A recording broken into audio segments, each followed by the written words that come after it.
Hello స్నేహితురే, welcome to Rama gallery. Rama గ్యాలరీలో ఈరోజు టమాటా చారు తయారు చేసే విధానం చూపిస్తాను, చూసేయండి.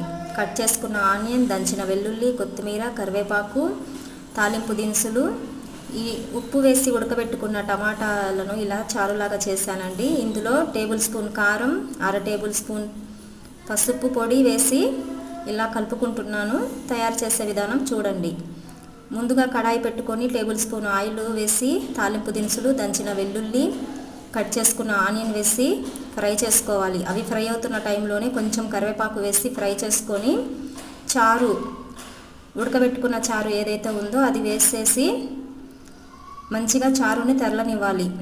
ఈ చారుకి నేను తయారు చేసిన ఈ మసాలానండి టేస్టు.